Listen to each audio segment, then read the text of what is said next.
bersyukur padamu Bapa. Haleluya.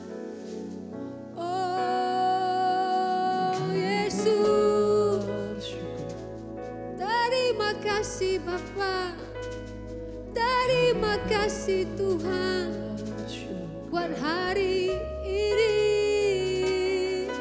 Lelele siarada Bapa, Bapa. Oh lelele jelas Yesus, kami bersyukur, kami memuji, kami muliakan. Oh shalom shirelele Bapa. Oh Lord, lelele lahana dia bersyelele Abba, Abba, Abba. Dia bersyelele kami bersyukur, kami memuji, membawa hati kami di hadapan-Mu, ingin menikmati hadirat-Mu Yesus.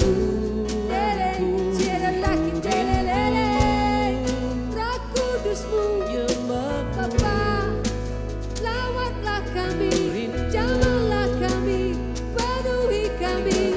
Lele, tidak tadi disyelele, dia badele, kikelalah kena disyelele. Abba, Abba, Abba, lele, dia bersyelele.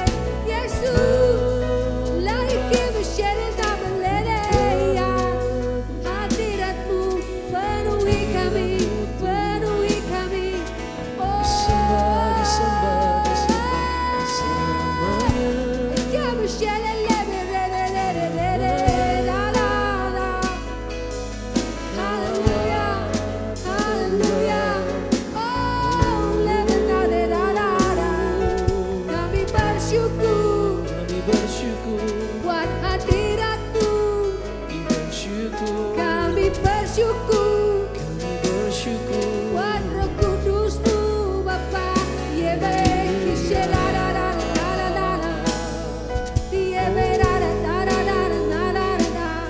Oh, shekira la la. Lele, Yesus. Oh God, kami bersyukur pagi hari ini Tuhan. Kami boleh merasakan hadirat-Mu. Kami boleh merasakan lawatan-Mu Tuhan. Terima kasih Tuhan, terima kasih. Engkau Allah yang hebat, Allah yang luar biasa. Hanya kepadamu Tuhan kami mengangkat pujian kami, hormat kami kepadamu. Dan biarlah Tuhan sepanjang ibadah kami Tuhan, hadirat-Mu nyata Tuhan. Dimanapun kami berada, kami percaya Tuhan, Roh Kudus-Mu akan melawat setiap kami. Terima kasih Tuhan Yesus.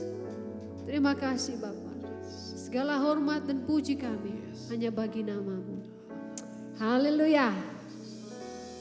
Ya, mari kita memberikan pujian kita yang terbaik buat Tuhan. Yes Lord, we believe in you, God. Oh, sing it out. Through you, I can do anything. I can do all things, 'cause it's you who gives me strength. Nothing is impossible through you. Blind eyes are open, strongholds are broken. I am living by faith. Nothing is impossible. Oh, nothing is impossible to you, oh God. Yeah, yeah. Oh, yes, Lord. I'm not gonna live by what I see. I'm not gonna live by what I feel. Yeah. Deep down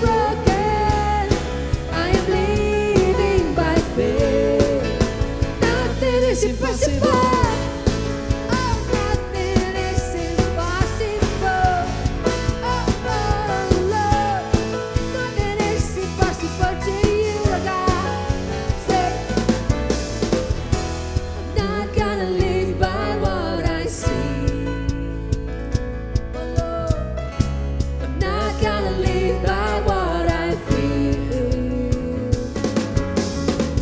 Deep down I know that you're here with me. I know that you can do anything.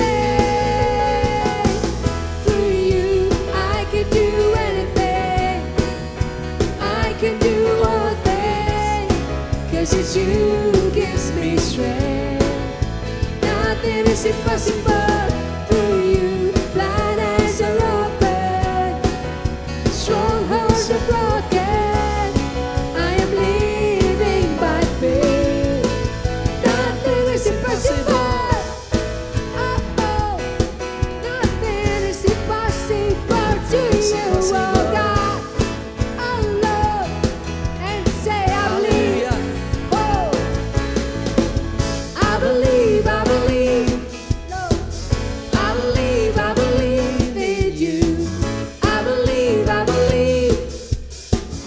I believe, I believe in you. I believe, I believe. Oh Lord, I believe in you. I believe, I believe. I believe in you. Through you, I can do anything. I can do all things, 'cause it's you give me strength. Nothing is impossible through you. Blind eyes are open, strongholds are broken. I am living by faith. Nothing is impossible through you. I can do anything.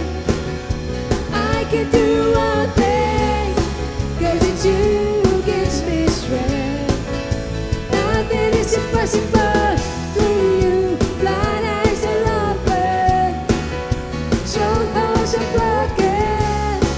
I'm living by faith. Nothing is impossible. I believe, I believe. I believe, I believe in you. I believe, I believe. I believe, I believe in you. I believe, I believe. I believe, I believe in you. I believe, I believe. Oh, I believe in you. I believe in you. I believe in you. Yes, God. Lord.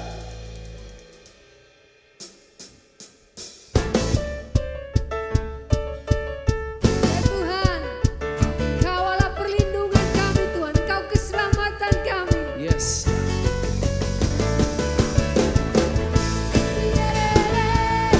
Oh God, oh Lord, sing it out. Kau Tuhan perlindunganku, Kau Tuhan kekuatanku, Kaulah anugerah bagiku. Kau Tuhan perlindunganku, Kau Tuhan keselamatanku, ku percaya Kau berkuasa. Janjimu nyata dalamku, ku berserah kepadamu. Haleluya, sebab namamu besar, dahsyat-dahsyat dalam hidupku. Haleluya, ku bersorak Yesus dahsyat, ku bersorak Yesus Kau Raja mulia. Oh, oh. Kau Tuhan perlindunganku, Kau Tuhan kekuatanku, Kaulah anugerah bagiku. Kau Tuhan perlindunganku, Kau Tuhan keselamatanku, ku percaya Kau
Kau setia, Bapa, Kau mulia. Tenanglah jiwaku, aman bersamamu.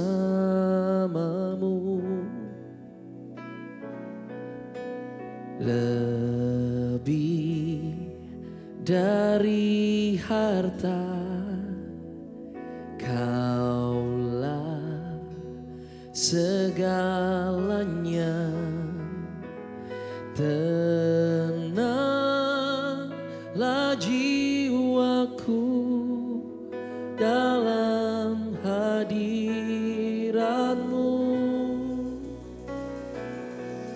Kau tunjukkan kasih setiamu, Kau menyediakan yang ku perlu. Kau setia,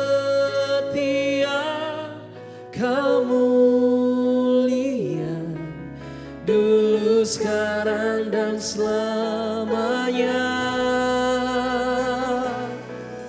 Kau tunjukkan kasih setiamu, Kau menyediakan yang ku perlu. Kau setia, Kau mulia, Bapa, Kau setia. Kami datang di hadirat-Mu Tuhan pagi hari ini. Mari bersama.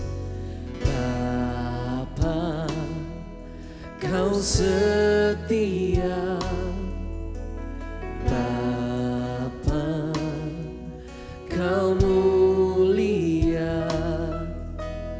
Tenanglah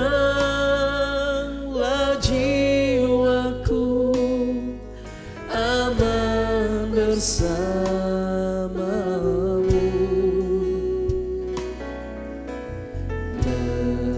Lebih dari harta, Kaulah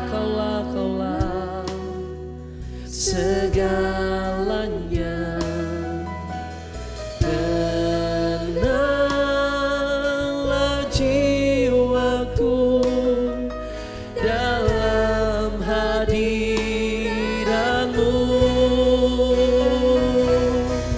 Kau tunjukkan kasih setiamu,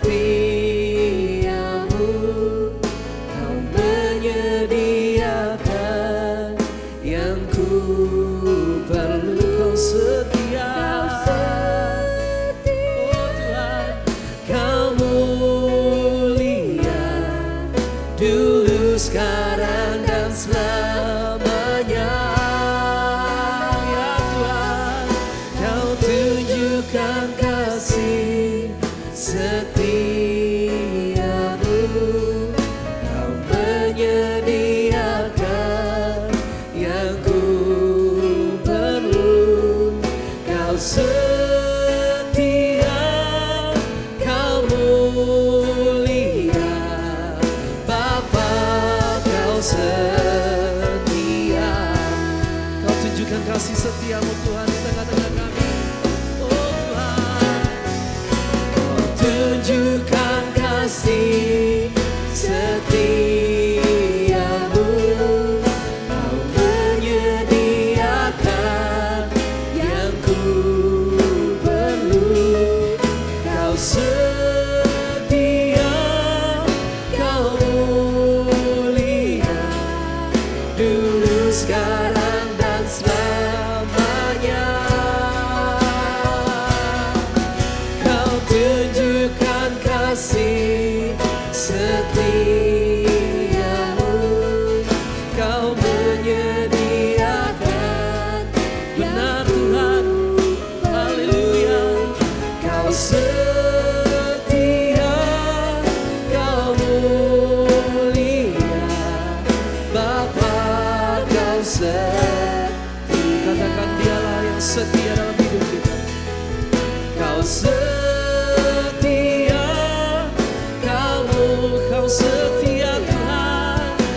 setia, kau mulia, kau setia, kau mulia, Bapa kau setia.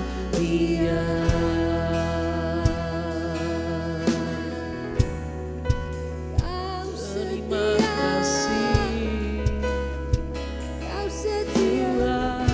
kau setia, Lord.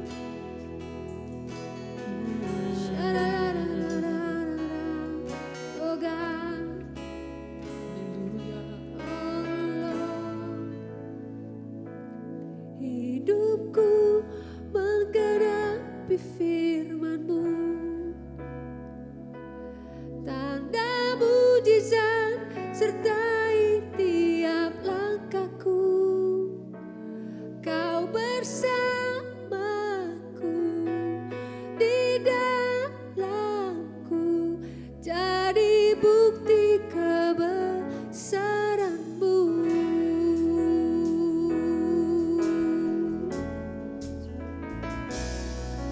Tuhan, kau sempurna dalam rencana-Mu dan karya-Mu. Ku serahkan hidupku, murnikan dengan Roh-Mu. Tuhan, kau sempurna dalam rencana-Mu dan karya-Mu.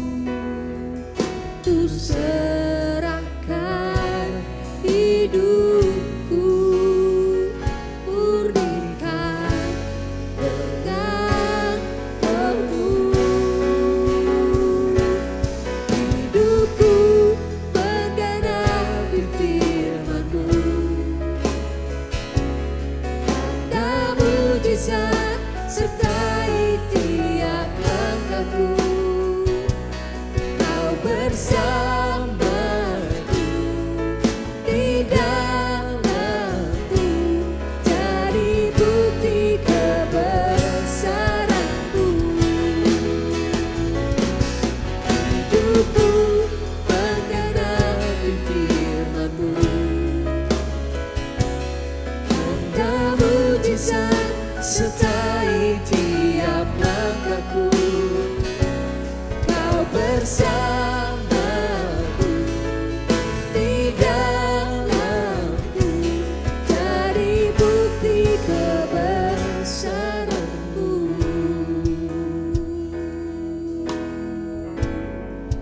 Oh, bukti kebesaran-Mu Bapa. Kebesaran-Mu, Engkau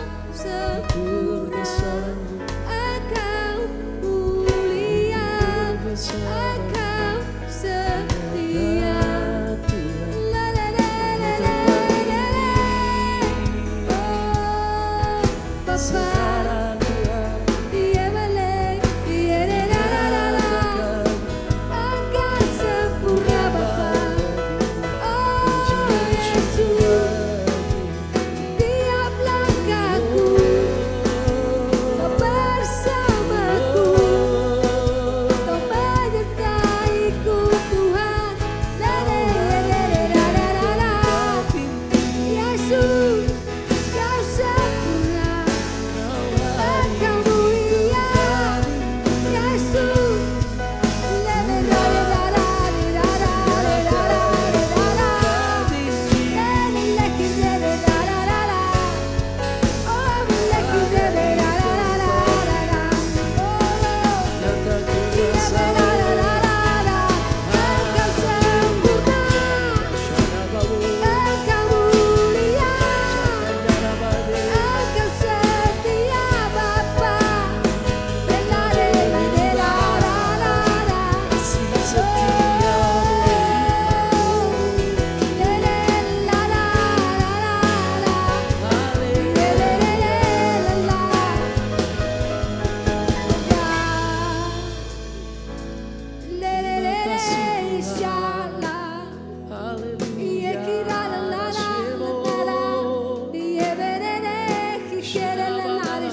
my God. You are my God. Lerere, diaba lebe sherere, diaba lerere, oh lava shere,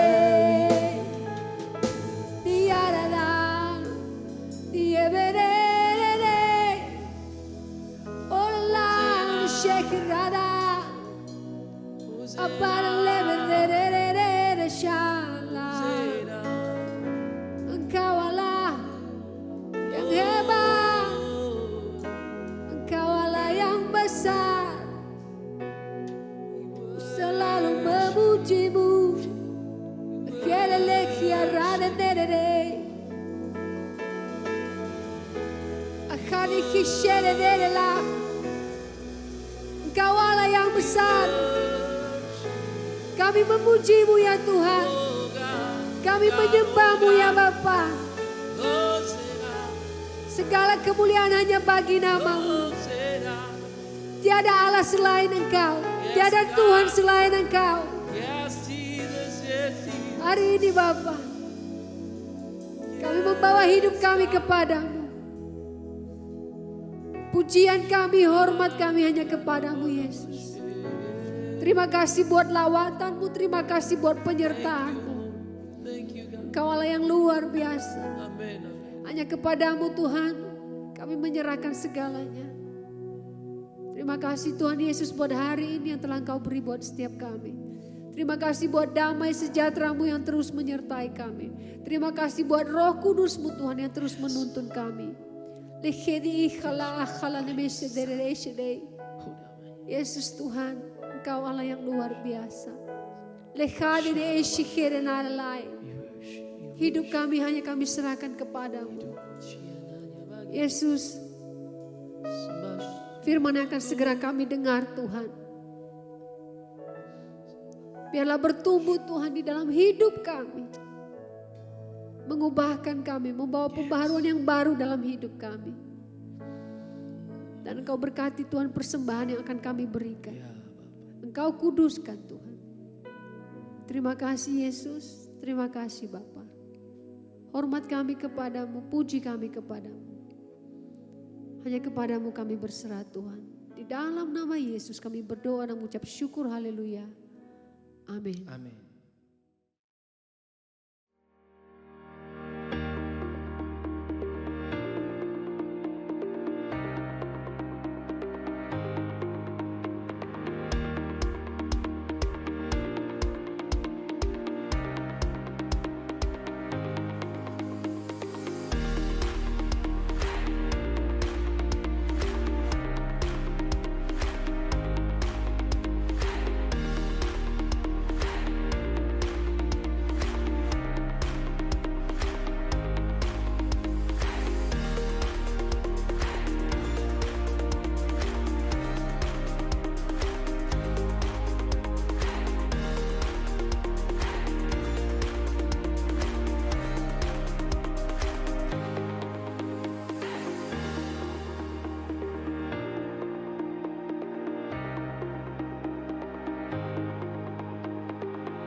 Hope Community Church News.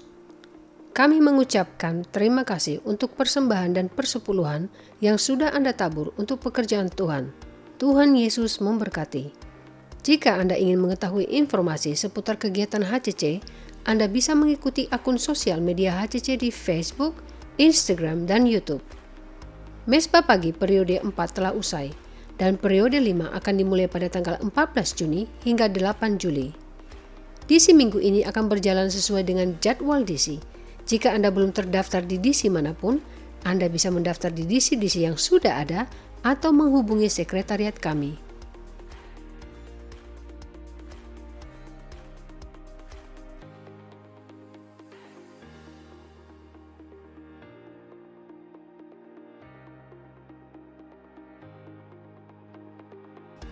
We would love to see you again in M Weekly Service this Friday at 6:30 p.m.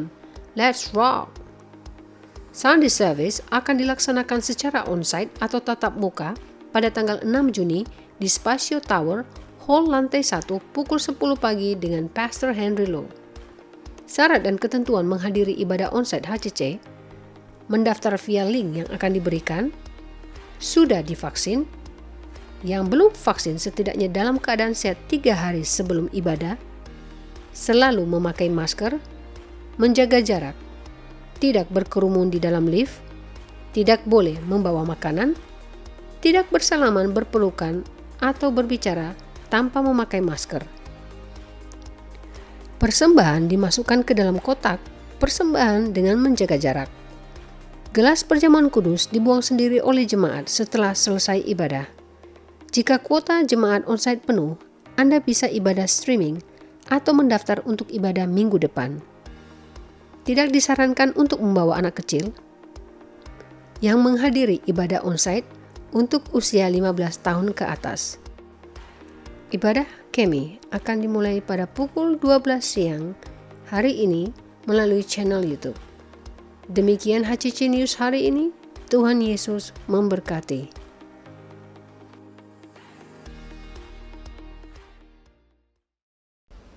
Shalom, Bapak Ibu, Jemaat Hope Community Church. Saya senang bisa bertemu sekali lagi dengan saudara. Saya berdoa kiranya saudara semua tetap berada dalam keadaan baik, sehat, dan juga dipenuhi dengan damai sejahtera yang bersumber dari Tuhan. Pak Pendeta Henry, terima kasih. Saya mendapat kesempatan berbagi firman Tuhan di tengah-tengah jemaat. Jadi kalau saudara semua sudah siap untuk dengarkan firman Tuhan, mari saya ajak kita untuk berdoa terlebih dahulu. Tuhan Yesus, kami tahu Tuhan ada bersama-sama dengan kami di sini. Itulah sebabnya kami minta tolong Tuhan berbicara sekali lagi dari firman Tuhan untuk kami secara pribadi. Roh Kudus bantu kami supaya kami mudah memahami kebenaran, sehingga biarlah di dalam pemahaman akan kebenaran kami berani memutuskan untuk taat kepada Tuhan dalam kelakuan tiap-tiap hari. Sementara kami belajar, Tuhan memberkati kami. Buat Tuhan seluruh kemuliaan. Di dalam nama Yesus kami berdoa. Amin. Amin. Baik, mari Bapak Ibu, saya undang saudara untuk buka bersama dengan saya dalam kitab Filipi pasal yang pertama. Saya akan baca ayat 9, ayat 10 dan juga ayat 11 untuk kita. Filipi pasal pertama ayat 9, 10 dan ayat 11. Nah, Alkitab bilang ini, Bapak Ibu. Dan inilah doaku, semoga kasihmu makin melimpah dalam pengetahuan yang benar dan dalam segala macam pengertian, sehingga kamu dapat memilih apa yang baik, supaya kamu suci dan tak bercacat menjelang hari Kristus, penuh dengan buah kebenaran yang dikerjakan oleh Yesus Kristus untuk memuliakan dan memuji Allah. Nah, mari kita kembali ke ayat yang ke-9. Alkitab bilang ini, Bapak Ibu, bahwa kasih itu hanya akan mengalami kondisi makin melimpah pada saat saudara dan saya memiliki pengetahuan yang benar dan juga memiliki segala macam pengertian pada konteks kebenaran. Karena begini Pak, Ibu, kasih itu Alkitab bilang, nanti di hari-hari terakhir, kasih orang itu akan mengalami keadaan semakin menipis. orang akan lebih condong terfokus kepada mengasihi diri sendiri dan tidak lagi peduli terhadap orang lain. Secara di ayat 9 kita menemukan Alkitab mengajar bahwa kasih hanya akan mengalami keadaan semakin melimpah apabila saudara dan saya memiliki pengetahuan yang benar dan saudara dan saya pun memiliki segala macam pengertian yang benar. Berarti ini yang Alkitab ajar. Kunci dari kehidupan kasih yang berkekuatan ada pada pemilikan pengetahuan dan pengertian yang benar. Nah, mari sebelum kita bicara lebih jauh, mari kita lihat dulu definisi kasih yang Alkitab ajarkan kepada kita pada ayat yang ke-9. Kata kasih di situ, Bapak Ibu, pada ayat 9 itu menggunakan kata agape atau juga menggunakan kata agapao. Sekarang pertanyaannya, apakah kasih? Kasih adalah begini, Bapak Ibu, goodwill, kehendak baik. Adanya kehendak baik di dalam kita lah yang pada akhirnya secara natural memotivasi saudara dan saya untuk mengerjakan hal-hal yang baik, perbuatan baik dalam hidupnya kita. Pengertian yang pertama, goodwill. Pengertian yang kedua, kasih atau agape atau agapao, ternyata itu dikaitkan dengan pengertian yang kedua adalah amal. Berarti kan ini yang Alkitab ajarkan kepada kita dari sejak awal. Ketika orang mengekspresikan kasih dalam hidup mereka, sebenarnya mereka sedang melakukan sebuah tindakan beramal. Dalam proses saudara dan saya mengekspresikan kasih buat orang lain dan pemahaman kita telah menyetujui bahwa kasih sama dengan amal, saudara dan saya akan sangat tertolong pada pemahaman lanjutan, yaitu bahwa begini, kalau kita mengasihi orang lain dan kemudian kalau orang tidak membalas kasih kita, maka kita akan baik-baik saja.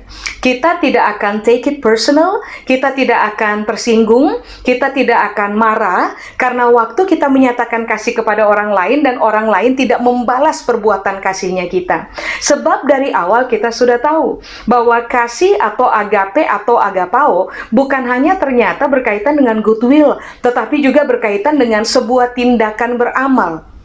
Karena kita memiliki kelimpahan di dalam kita, makanya kita memutuskan untuk melepaskan sebuah perbuatan baik yang terfokus kepada kita beramal. Nah, masalah dari kebanyakan orang percaya adalah begini kan Pak, Ibu. Kita waktu menyatakan kasih, kita sangat berkeinginan supaya orang harus membalas perbuatan kasih yang sama kepada kita. Padahal dalam realita hidup tiap-tiap hari, saudara dan saya harus mengerti sedalam-dalamnya bahwa pengetahuan masing-masing orang itu berbeda. Pengertian masing-masing orang terhadap kebenaran itu berbeda. Makanya mengapa semakin orang memiliki pengetahuan benar, pengertian benar di dalam kehidupan mereka, maka kasih di dalam mereka akan melimpah. Sehingga yang tadi saya bilang, saudara dan saya sudah nggak terkuasai dengan hard feeling gitu. Nah, prosesnya kan sederhana, no hard feeling. Menyatakan kasih ternyata orang nggak balas buat kita nggak apa-apa juga. Karena semua tindakan beramal adalah sebuah tindakan yang tidak pernah berakhir dengan upaya menuntut balasan. Amin, Bapak Ibu? Nah, sekarang mari kita lihat pengertian lanjutannya. Apakah kasih? Kasih adalah begini, agape atau agapao adalah welcoming people. Undang orang datang mendekat. Prinsipnya sederhana. Kasih mengajarkan saudara dan saya untuk hidup pada kualitas inklusivitas dan kita akan menjadi orang-orang yang menolak eksklusivitas. Ketika orang hidup dalam kasih, seharusnya mereka memiliki tangan yang cukup panjang untuk menerima siapa saja, merangkul siapa saja, mengundang siapa saja datang mendekat. Lalu masuk dalam hubungan bersama-sama dengan kita. Tetapi ketika orang tidak memiliki kasih dalam hidup mereka, biasanya yang terjadi adalah kita akan bermain level, Pak, Ibu. Kita akan lebih suka dengan kelompok eksklusif. Kita akan menjadi orang-orang yang membatasi diri terhadap kehadiran orang-orang lain dalam kehidupan kita. Kita juga akan menjadi pribadi-pribadi yang maunya hanya dengan orang-orang yang kita suka. Sedangkan dengan orang-orang yang kita nggak suka, kita nggak cocok, apa yang kemudian terjadi? Kita bangun benteng begitu rupa, sehingga kita menjadi eksklusif, dan orang lain tersingkirkan dari lingkup hubungan bersama dengan kita. Saudara harus paham bahwa waktu Tuhan menyatakan kasih-Nya kepada saudara dan saya, Alkitab mengajarkan bahwa He welcoming us. Dia mengundang kita untuk datang mendekat. Dia menerima kita tanpa syarat. Dia tidak menjadi eksklusif hanya ada di sorga. Tapi ini yang Alkitab bilang, Dia memutuskan untuk datang mengerjakan Dia punya karya, supaya semua orang termasuk saudara dan saya punya potensi yang sama untuk masuk dalam hubungan yang karib bersama dengan Tuhan. Nah, ini inklusivitas. Makanya semua orang yang hidup dalam kasih adalah orang-orang yang sudah tidak lagi terbiasa hidup dalam eksklusivitas. Amin. Nah, berikutnya pengertian kasih atau agapao adalah entertaining others. Menjamu orang lain. Semua kita tahu bahwa prinsip menjamu itu sederhana, Pak, Ibu. Satu, kita akan terfokus untuk memberikan yang terbaik dari kita, supaya waktu kita jamu orang, siapapun yang kita jamu, itu akan bahagia, senang, menikmati jamuannya kita. Dua, pada waktu saudara dan saya entertaining orang atau menjamu orang, kita akan memastikan bahwa yang repot bukan orang tersebut, yang repot adalah kita. Semua kita tahu, Pak, Ibu, orang-orang yang mengadakan jamuan makan malam atau jamuan apa saja, you name it, biasanya adalah orang-orang yang berani repot untuk semua orang yang nantinya akan datang dan menikmati jamuan yang mereka tawarkan. Berarti ini yang Alkitab ajarkan kepada kita, bahwa waktu saudara dan saya berkata bahwa saya memiliki kasih dan saya hidup dalam kasih, saudara dan saya harusnya ditemukan sebagai pribadi-pribadi yang satu, Pak, Ibu, berani mengeluarkan yang terbaik dari dalam kehidupan kita untuk menjamu orang lain, dan sejatinya ini pula yang harus terjadi pada kita. Kita akan lebih berani repot untuk menjamu orang lain. Kebanyakan orang inginnya adalah begini, Pak, Ibu, saya harus dapat yang terbaik dan saya nggak mau repot dalam kehidupan. Padahal kekuatan dari berita kasih adalah saudara dan saya justru harus lebih terfokus kepada orang lain, kasih yang terbaik kepada orang lain, dan beranilah repot untuk orang lain. So, kalau ini yang terjadi, maka sebenarnya saudara dan saya sedang hidup di dalam kasih itu sendiri. Amin. Nah, yang terakhir, apakah kasih atau agape atau agapao itu artinya adalah begini, to love dearly. Artinya mengasihi dengan tingkatannya, Pak, Ibu, bukan mengasihi dalam kedangkalan, tetapi mengasihi itu dengan sangat, pada tingkat yang paling tinggi. Agape tidak pernah menyinggung tentang kedangkalan ekspresi kasih. Agape menitik beratkan bahwa kasih itu harus diekspresikan dengan sangat. Makanya, coba saudara perhatikan, kasih berkaitan erat dengan goodwill yang menghasilkan perbuatan-perbuatan baik keluar dari kita. Kasih berkaitan dengan amal, kasih berkaitan dengan inklusivitas, kasih berkaitan dengan menjamu orang, kasih yang terbaik, dan berani repot buat orang lain. Kekuatan kasih inilah yang membuat saudara dan saya tidak mengekspresikan sayangnya kita dalam kedangkalan. Saya ulang, kekuatan kasih yang bekerja di dalam kita seharusnya membuat saudara dan saya bermain pada level di atas, sehingga kekuatan kasih yang bekerja di dalam diri kita harusnya secara natural menjamah kehidupan orang lain. Tapi kan ini realita yang terjadi, Pak, Ibu. Di hari-hari terakhir, lebih banyak orang terfokus kepada diri sendiri. Kasih seorang akan yang lain akan menjadi hambar.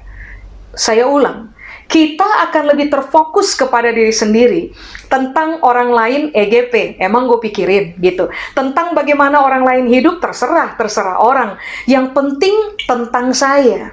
Nah, Alkitab telah memberitahukan kepada kita mengenai realita dari kehidupan manusia pada zaman-zaman terakhir. Makanya di ayat yang ke-9 dari Filipi pasal pertama yang tadi kita baca, Alkitab menulis, dan inilah doaku, bahasa Inggris bilang that, bahwa kasihmu itu makin melimpah.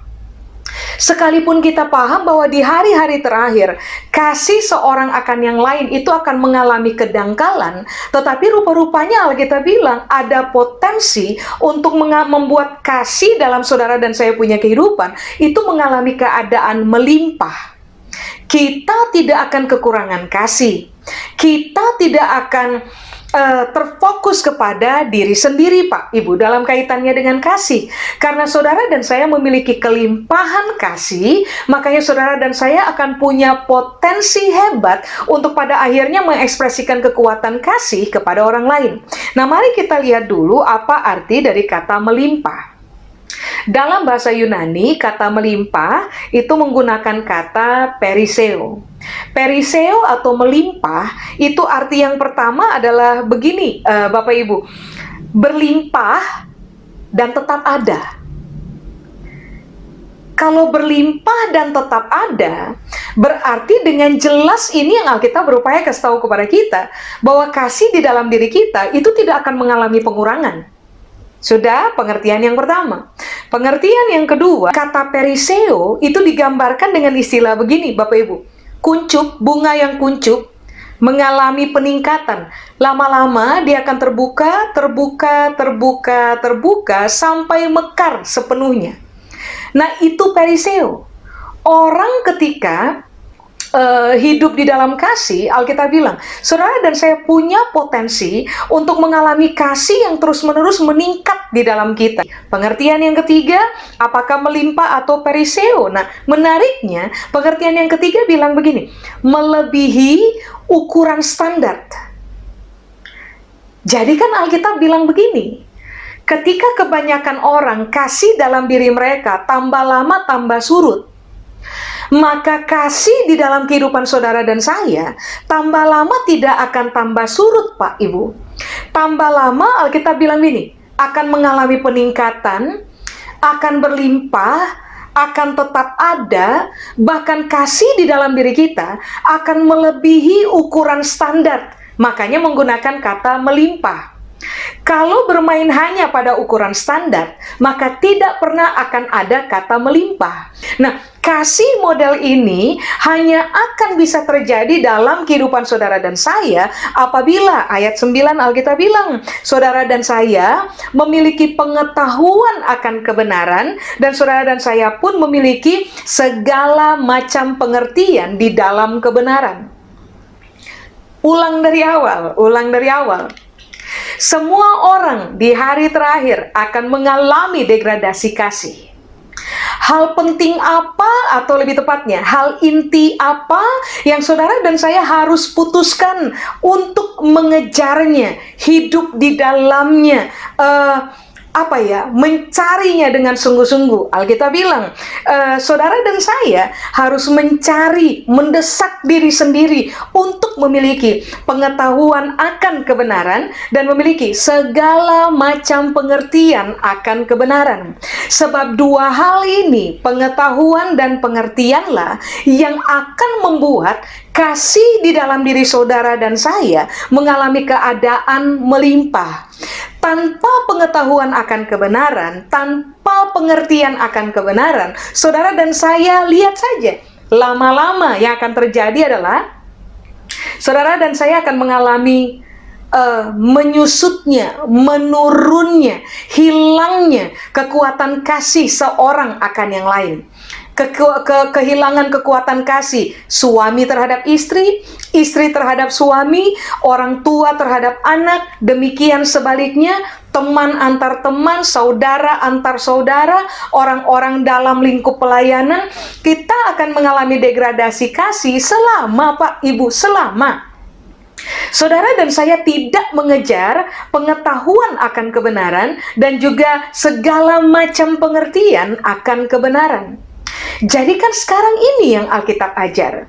Kalau saudara dan saya mau menjadi orang-orang yang bukan hanya melimpah di dalam kasih, tetapi kita mengekspresikan kasih di atas standar normal orang mengasihi, maka saudara dan saya harus bayar harga mahal dengan cara begini. Kejarlah pengetahuan benar dan kejarlah segala macam pengertian di dalam kebenaran.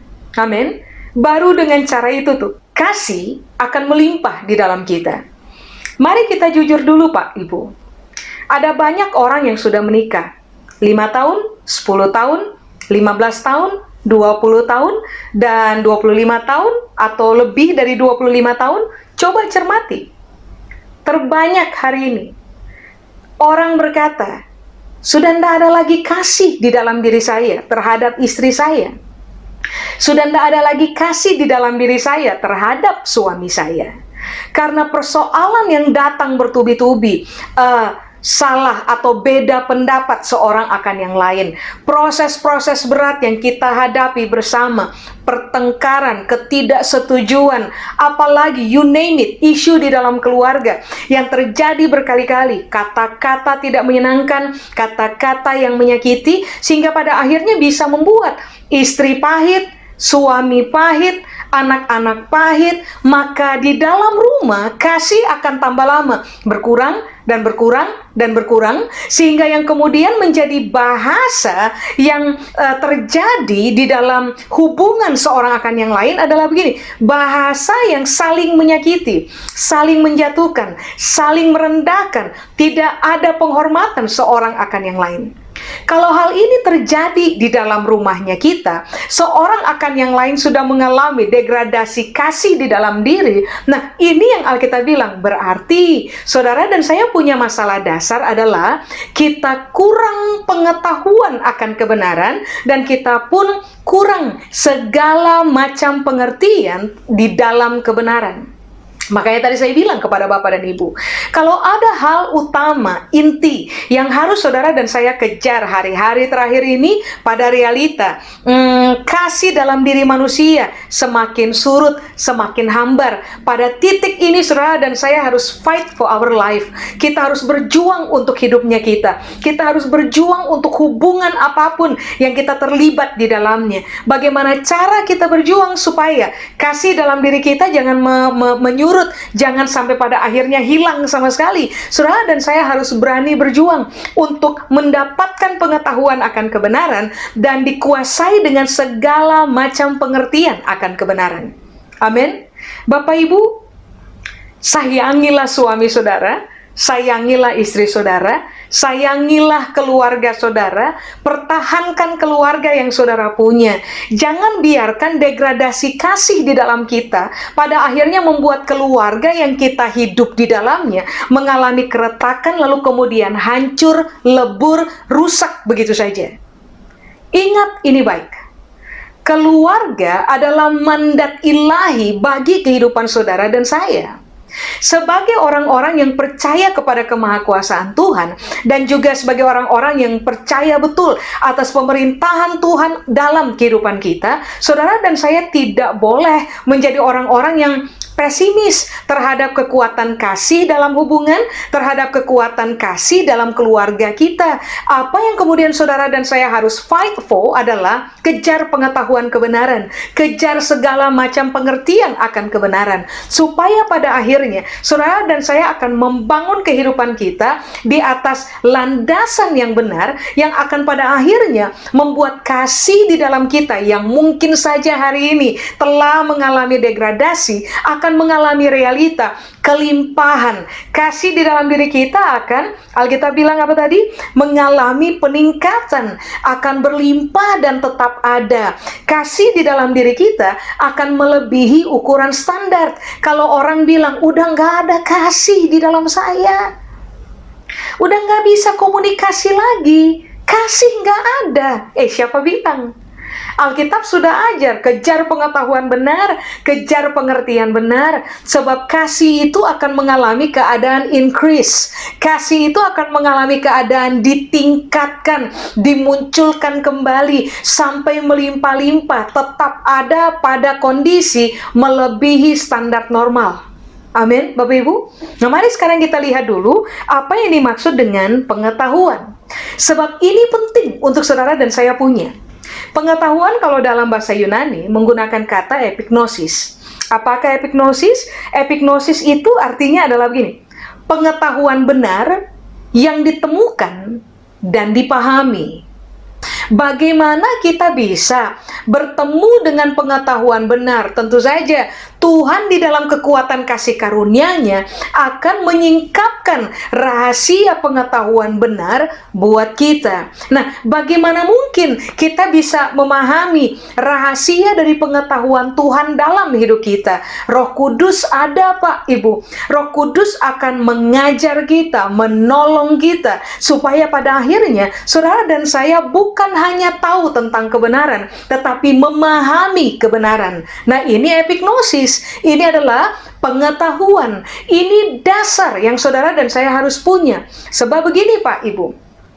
Banyak orang bisa bicara tentang kasih, bisa. Atau lebih tepatnya, banyak orang bisa berkhotbah tentang kasih, bisa. Tetapi apakah banyak orang di dalam ketaatan hidup mengekspresikan kasih? Belum tentu.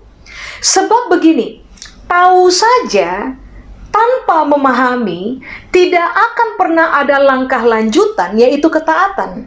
Saudara dan saya tahu saja tentang teori kasih, tetapi kalau pengetahuan itu tidak disingkapkan begitu rupa oleh Tuhan kepada kita, maka saudara dan saya tidak mungkin akan memahami kebenaran yang Tuhan ajarkan kepada kita. Kalau saudara dan saya tidak paham mengenai kebenaran tentang kasih, contohnya yang Tuhan ajar kepada kita, percayalah, saudara dan saya akan selalu mengalami kesulitan untuk mengekspresikan kasih dalam kehidupan. Bapak Ibu, berapa banyak orang tahu tentang kasih, tapi kalau ditanya, capek nggak sih hadapi suami yang berkelakuan tidak masuk akal? Sejatinya secara manusia kita akan bilang capek. Atau capek nggak sih suami-suami menghadapi kelakuan istri-istri di rumah yang tidak masuk akal? Capek, Pak, Ibu. Capek nggak berhadapan dengan anak-anak atau orang tua atau menantu atau mertua atau saudara atau rekan kerja atau teman-teman dalam komunitas atau teman-teman dalam pelayanan yang kelakuannya nggak masuk di akalnya kita? Capek nggak berhadapan dengan mereka? Pak, Ibu, secara manusia jelas kita semua akan berkata capek. Siapa yang nggak capek ada dalam hubungan dengan orang-orang yang menyebalkan? Tetapi ini yang Alkitab ajar. Kejarlah pengetahuan akan kebenaran sampai saudara dan saya paham tentang kebenaran itu sendiri. Sebab semakin kita paham akan kebenaran, saudara dan saya akan secara natural berani memutuskan untuk taat kepada kebenaran yang kita pahami. Itulah yang membuat secara natural pula kasih itu akan mengalami peningkatan di dalam kita. Saudara dan saya akan menjadi orang-orang yang Alkitab bilang ini, mengalami kelimpahan kasih. Kasih yang bekerja di dalam kita itu akan bekerja melebihi ukuran standar, sangat berlimpah dan akan tetap ada. Dengan kata lain, semenjengkelkan-menjengkelkannya orang itu, you name it, Pak, Ibu, saudara dan saya akan tetap memiliki kemampuan untuk mengasihi orang-orang tersebut. Kenapa? Karena kita punya pengetahuan akan kebenaran, tapi kita juga memahami kebenaran, sehingga pada akhirnya secara natural kita taat kepada kebenaran. Kasihilah seorang akan yang lain, Alkitab ajar. Pemahaman kita akan statement itulah yang akan membuat saudara dan saya berani taat. Pada keputusan itulah saudara dan saya akan melihat hal, kalau boleh saya menggunakan kalimat ini, Pak, Ibu, hal spektakuler Tuhan akan kerjakan di dalam kita. Dia akan membuat cinta atau kasih di dalam diri kita mengalami keadaan increase. Coba, saya kasih contoh, Pak, Ibu. Saudara bisa buka dengan saya dalam 1 Tesalonika pasal 3 ayat 12. Alkitab bilang begini, dan kiranya Tuhan menjadikan kamu bertambah-tambah dan berkelimpahan dalam kasih seorang terhadap yang lain dan terhadap semua orang, sama seperti kami juga mengasihi kamu. Coba saudara perhatikan dulu ayat 12.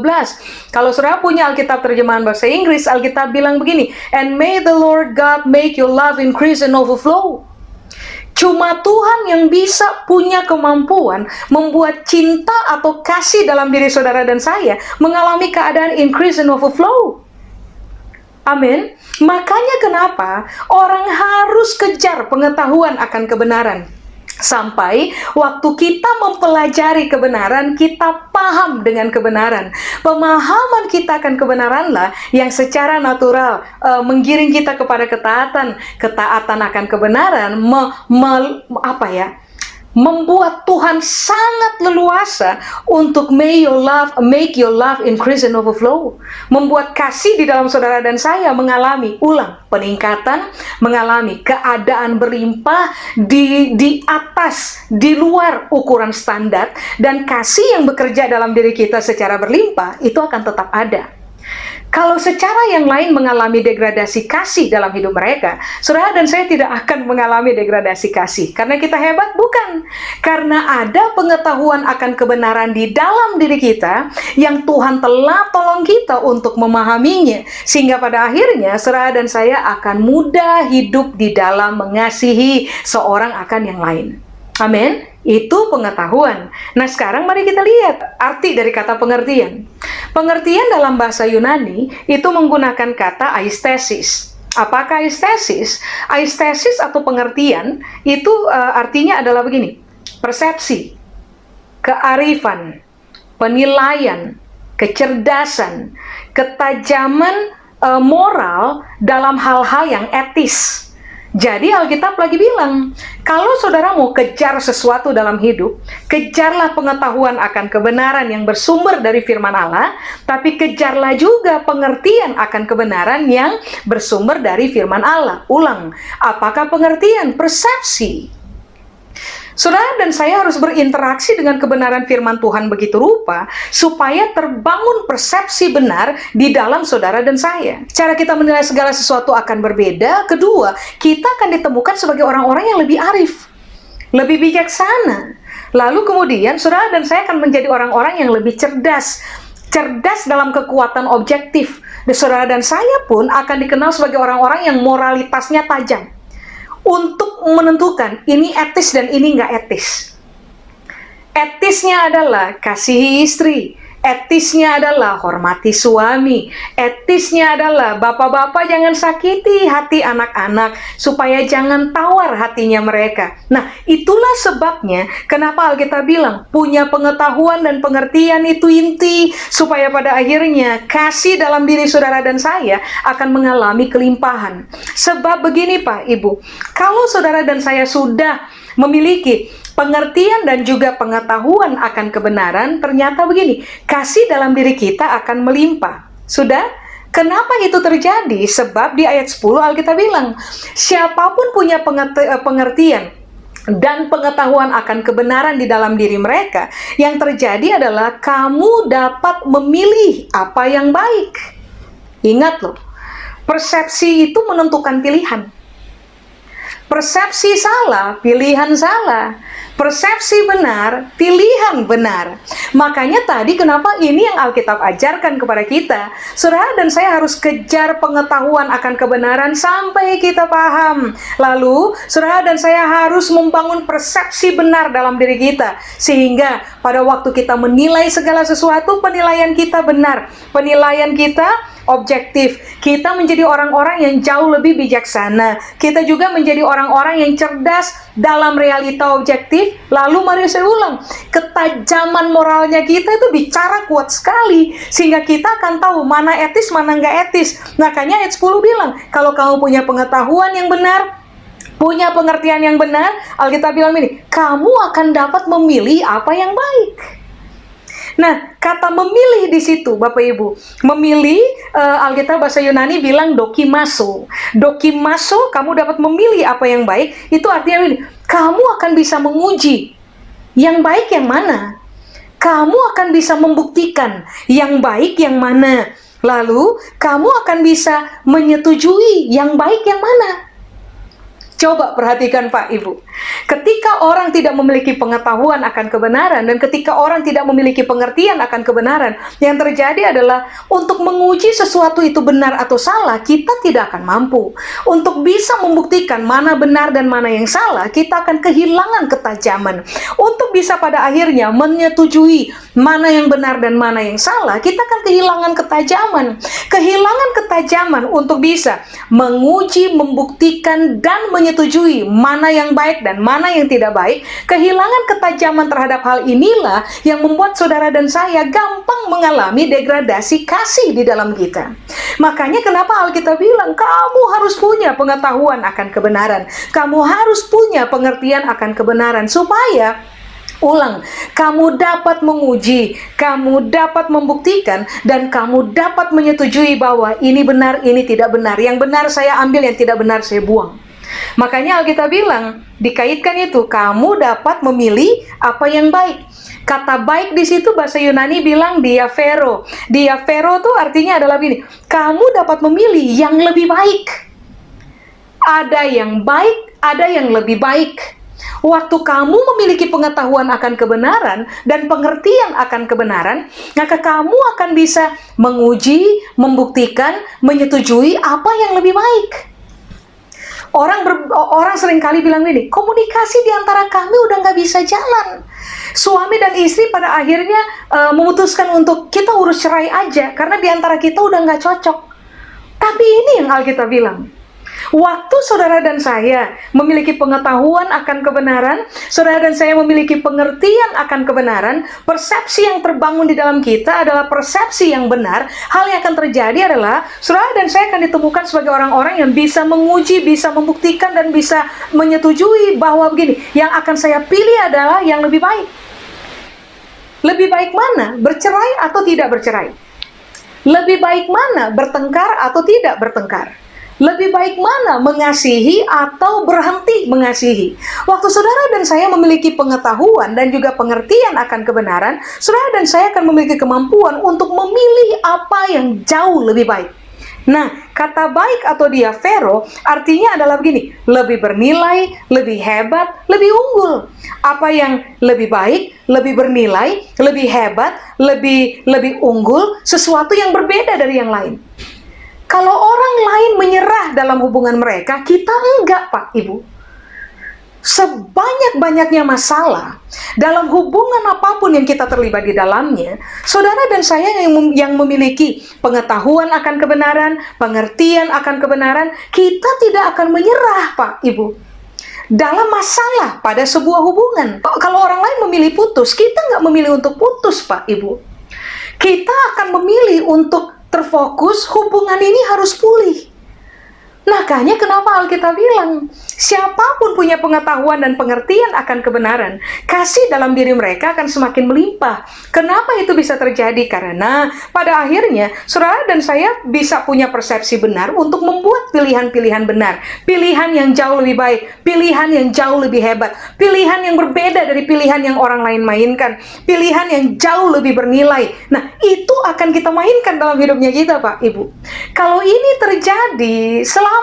Bapak, Ibu, dan juga saya akan mengalami naturalnya kasih berlimpah di dalam kita. Sudah, bahkan di ayat yang ke-10 Alkitab bilang, sehingga kamu dapat memilih apa yang baik. Kalau orang sudah bisa memilih apa yang baik, Bapak, Ibu, saudara dan saya bukan hanya sekedar akan dikenal sebagai orang-orang yang hidup berlimpah kasih, tapi saudara dan saya akan juga dikenal sebagai orang-orang yang hidup suci dan tak bercacat menjelang hari Kristus. Nah, apakah suci? Suci bahasa Yunani bilang eilikrines. Eilikrines atau suci itu artinya adalah begini, saudara dan saya akan ditemukan sebagai orang-orang yang murni, tulus.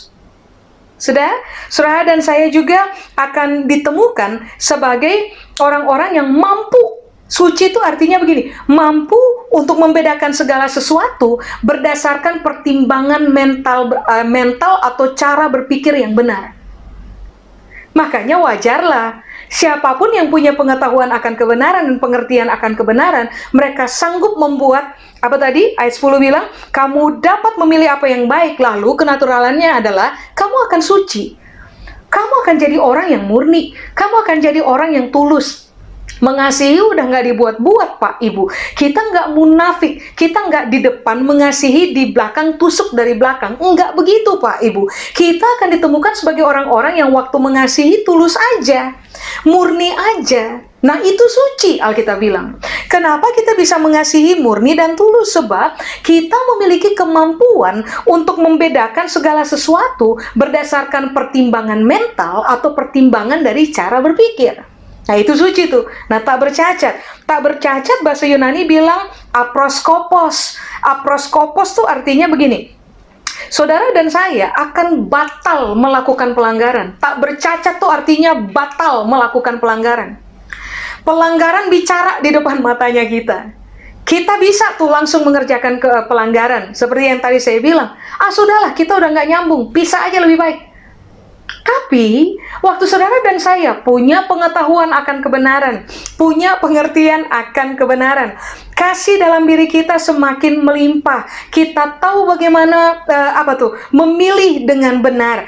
Saudara dan saya punya persepsi yang benar sehingga kita memilih dengan benar. Nah, Alkitab bilang, saudara dan saya akan ditemukan tidak bercacat. Apa tadi? Batal melakukan pelanggaran. Pelanggaran goda kita tuh. Tapi kita batal. Kita akan memilih nggak mengerjakan pelanggaran. Kita akan memilih untuk tidak kepahitan. Kita akan memilih untuk tidak membalaskan dendam di dalam diri kita buat orang lain. Kita akan memilih untuk memulihkan hubungan yang kita ada di dalamnya. Kenapa? Karena memang kita akan secara natural bertumbuh sebagai orang-orang yang tidak bercacat, yang kebiasaannya adalah batal melakukan pelanggaran. Tak bercacat itu artinya juga adalah begini. Tidak terganggu dengan kesadaran dan pikat dosa. Bapak Ibu, dosa itu manis. Semua orang tahu. Tapi kita nggak terpikat dengan manisnya dosa. Kita tidak mau mencicipi dosa. Nah, itu tidak bercacat. Artinya kan begini, godaan akan tetap datang. Tapi waktu saudara dan saya memiliki pengetahuan akan kebenaran, pengertian akan kebenaran, persepsi yang benar telah terbangun dalam diri kita, cara kita menilai segala sesuatu tidak menyimpang dari kebenaran, kita menjadi orang-orang yang semakin arif dalam kehidupan, maka saudara dan saya akan dikenal sebagai orang-orang yang juga suci dan tak bercacat. Tak bercacat juga artinya adalah begini, tidak melakukan perlawanan terhadap kebenaran.